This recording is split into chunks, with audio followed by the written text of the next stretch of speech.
విశాఖపట్నంలో beach shocks ఏర్పాటుపై రాజకీయ వేడి రాజుకుంది. టూరిజం అభివృద్ధి పేరుతో ఆర్కే బీచ్, సూర్యలంక సముద్ర తీరాల్లో బీచ్ షాక్స్ కి ప్రభుత్వం అనుమతులు ఇవ్వడాన్ని వైసీపీ మాజీ ఎమ్మెల్యే వాసుపల్లి గణేష్ కుమార్ తీవ్రంగా వ్యతిరేకించారు. బీచ్ షాక్స్ పేరుతో బార్ల ఏర్పాటుకు అనుమతులు ఇస్తే శాంతి భద్రతలకు ముప్పు తప్పదని హెచ్చరించారు. విశాఖ ఆర్కే బీచ్ వద్ద వైసీపీ నేతలు కార్యకర్తలతో కలిసి వినూత్న నిరసన చేపట్టారు. కుటుంబాలతో కలిసి వేలాది మంది పర్యాటకులు వచ్చే సముద్ర తీరాల్లో మద్యం విక్రయాలు జరగడం వల్ల మహిళల భద్రతకు ప్రమాదం ఏర్పడే అవకాశం ఉందని ఆందోళన వ్యక్తం చేశారు.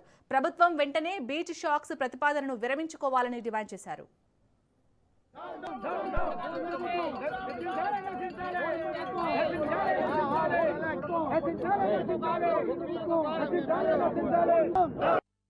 చంద్రబాబు నాయుడు సంపద సృష్టి చేతకాక డబ్బులు ఎక్కడొస్తాయా అని గద్దల్లా వాలిపోతా ఉన్నారన్నమాట. ఇప్పుడు బీచ్ల మీద వాలారు. శ్రీలంక బీచ్ ఓకే అండి, ద మోస్ట్ బ్యూటిఫుల్ బీచ్ అన్నమాట. ఆ బీచ్ పక్కనే Indian air force firing station ఉంటుంది అన్నమాట, బాపట్లలోనే, శ్రీలంకలోనే. RK beach near to the Eastern Naval Command. ఎప్పుడు కూడా ఇక్కడే ఫ్లైట్ రివ్యూస్ కానీ, లేదంటే ఇంటర్నేషనల్ ఫ్లైట్ రివ్యూస్ కానీ, ఇతర మనం చూస్తూ ఉంటాం ప్రెసిడెంట్ రివ్యూస్ కానీ, ఇక్కడే వార్షిప్స్ అన్ని వచ్చి ఇక్కడ చేస్తూ ఉంటారు అన్నమాట. అలాంటి కల్చర్ని పూర్తిగా నాశనం చేస్తా ఉన్నాడు ఈ చంద్రబాబు నాయుడు. ఇక్కడ అన్ని కూడా అసంఘిత కార్యక్రమాలు చేసేవారంట, ఎవరు ఆ బ్రిటిషర్స్ అన్నమాట. అలాంటి మళ్ళీ కల్చర్ ఈ రోజు చంద్రబాబు నాయుడు ఇక్కడ తీసుకొని రాబోతా ఉన్నాడు అన్నమాట. So call Chandrababu Naidu and so call this Bharat. I don't understand how this Bharat Bhagar has become an MP to this Visakhapatnam. ఇక విశాఖపట్నంలో అయితే బీచ్ షాక్స్ ఏర్పాటుకు వ్యతిరేకంగా అటు వైసీపీ అయితే నిరసన చేపట్టినట్టుగా తెలుస్తుంది.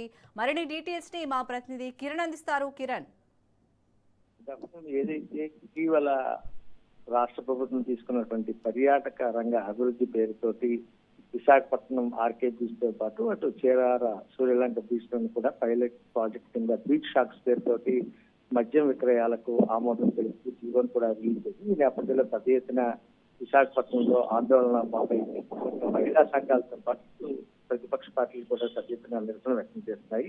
ఈ రోజు మనం చూసుకున్నట్లయితే వైఎస్ఆర్ కాంగ్రెస్ పార్టీ ఎవరైతే మాజీ ఎమ్మెల్యే వాసుపల్లి గణేష్ కుమార్ ఉన్నాడో అతను ప్రార్థన పెద్ద ఎత్తున స్థానికులు, అదేవిధంగా ఆ పార్టీకి సంబంధించిన నాయకులు, కార్యకర్తలు కూడాను ఆర్కే బీచ్ లో నిరసన వ్యక్తం చేశారు. వినూత్న రీతిలో మద్యం బాటిల్, అదేవిధంగా పసుపు చొక్కాలు ధరించినటువంటి ఇష్ట బొమ్మలతో నిరసన వ్యక్తం చేస్తూ సంపద సృష్టించడం చేతకాక చంద్రబాబు నాయుడు ఈ రోజు బీచ్ షాక్స్ పేరుతోటి పర్యాటక అభివృద్ధి అంటూ మద్యాన్ని ఏర్లే పారించే దిశగా ఈ రోజు వినూత్న ప్రయోగం చేస్తున్నారు. బీచ్ షాక్స్ పేరుతోటి ఏర్పాటు చేయడం వల్ల శాంతి భద్రతలకు ముప్పు తప్పదు.